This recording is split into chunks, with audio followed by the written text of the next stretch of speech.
GERD एक बहुत ही हमारे देश की कॉमन बीमारी है और हमारे देश में ही नहीं, वेस्टर्न वर्ल्ड में भी लगभग 30% पॉपुलेशन इस बीमारी से ग्रस्त है। भारत में लगभग 20 से 22% पॉपुलेशन इस बीमारी से ग्रस्त है, जिसमें लगभग 7% पॉपुलेशन को रोजाना इस बीमारी की वजह से सिम्टम्स रहते हैं। मुख्य लक्षण में इस बीमारी में मुख्य लक्षण पेशेंट को एसिडिटी रहना, सीने में जलन रहना, पेट के ऊपरी हिस्से पर जलन और दर्द रहना, उल्टी की इच्छा होना या कभी कभी उल्टी भी हो जाना, ये आम लक्षण है। इसके अलावा कुछ पेशेंट्स को थ्रोट में जलन रहना, गले में जलन रहना, गले में खारिश बने रहना, बार बार खांसी हो जाना। साथ ही कुछ पेशेंट्स सांस संबंधी रोग भी इस बीमारी की वजह से होते हैं। ये बहुधा शहरी पॉपुलेशन में ज्यादा पाई जाती है, गांव की पॉपुलेशन में कम पाई जाती है। ओबीस पॉपुलेशन, मोटे लोगों में ये बीमारी ज्यादा पाई जाती है। ये बीमारी के साथ साथ हाइटस हर्निया भी इस बीमारी को और कॉम्प्लिकेटेड बना देता है। सांस के मरीज बच्चों में भी ये बीमारी पाई जाती है। बच्चों में ये बीमारी सांस के लक्षण के साथ और खांसी के लक्षणों के साथ प्रेजेंट करती है। बच्चे अपनी बीमारी को बहुत ज्यादा ढंग से एक्सप्लेन नहीं कर पाते। इस बीमारी में बहुत सारी जांचें होती हैं। जांचों के बाद इस बीमारी को अपन कंफर्म कर सकते हैं।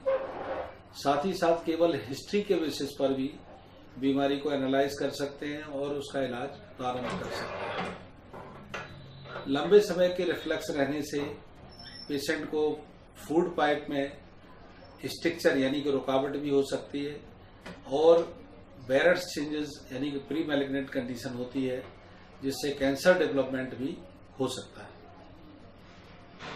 इस बीमारी के डिफरेंट तरह के इलाज पॉसिबल है। आमतौर पर मरीज को मेडिकल मैनेजमेंट से ही ट्रीट किया जाता है। साथ ही साथ इस बीमारी में लाइफ स्टाइल मॉडिफिकेशन बहुत इम्पोर्टेंट है। लाइफ स्टाइल मॉडिफिकेशन में इस बीमारी के मरीजों को खान पान में कुछ विशेष तरह का परहेज बरतना चाहिए। तीखा भोजन, मिर्च मसाला, खटाई, अचार, चाय, कॉफी, नींबू मौसमी संतरा, पेप्सी कोक, बीड़ी तंबाकू पुड़िया, इन चीजों का सेवन कम करना चाहिए या बिल्कुल बंद कर सकें तो बहुत अच्छा रहेगा। लेकिन चाय अगर पेशेंट को जरूरी लगता है तो मैक्सिमम 2 कप तक चाय ले सकते हैं। अधिक चाय पीने से एसिड सेक्रीशन बढ़ता है और एसिड सेक्रीशन बढ़ने से ये बीमारी और ज्यादा सिम्टोमेटिक हो जाती है। दूसरा जो लाइफ स्टाइल मॉडिफिकेशन है, खास तौर से जैसे पेशेंट को जो मील्स हैं वो सोने से कम 2-3 घंटे पूर्व लेना चाहिए। सोने के जैसे अपन रात को 10 बजे सोने जाते हैं तो 7 बजे तक शाम का भोजन ले लेना चाहिए। तीसरी खास बात यह है टाइट स्टॉकिंग्स। खास तौर से जैसे ऐसा देखा गया है कि बहुत ज्यादा टाइट पैंट बांधने वाले लोगों में रिफ्लक्स की कंडीशन और बढ़ जाती है, तो बहुत ज्यादा टाइट वस्त्र नहीं पहनने चाहिए। चौथी इंपॉर्टेंट चीज ये है, जिम जाने वाले लोगों को खास तौर से ये बीमारी वेट लिफ्टिंग के साथ बढ़ती है। Weight lifting should be avoided if patient have gastroesophageal reflux disease. पांचवी खास बात यह है, कुछ पेशेंट ऐसे मिलते हैं जो कहते हैं कि रात के समय रिफ्लक्स ज्यादा परेशान करता है, यानी कि रात को जब लेटे हुई कंडीशंस में होते हैं तो जो एसिड मुंह में आ जाता है।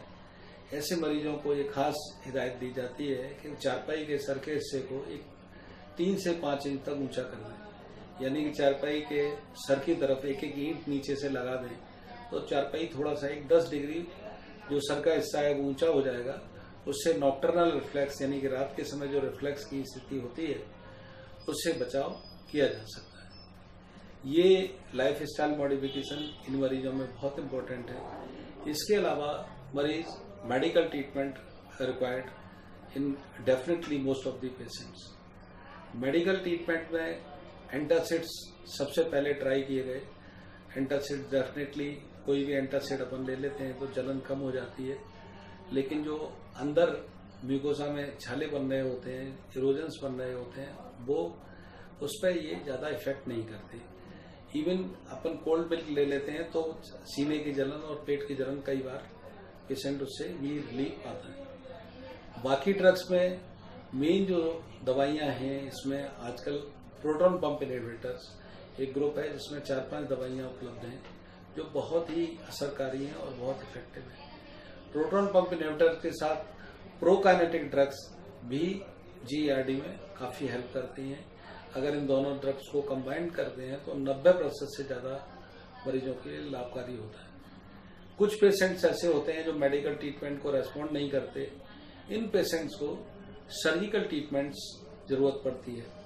सर्जरी में एंडोस्कोपिक ट्रीटमेंट भी आजकल एंडोस्कोपिक स्विंग मशीन एक नई टेक्निक आई हुई है जिसके द्वारा जहां पर ये वाल्व ढीला होता है, लोअर इसोफेजियल इंस्पेक्टर लूज होता है, वहां पर स्टिच लगाकर उसको टाइट किया जा सकता है। दूसरी विधि में लेप्रोस्कोपी द्वारा भी हाइटस हर्निया और GERD की सर्जरी पॉसिबल है।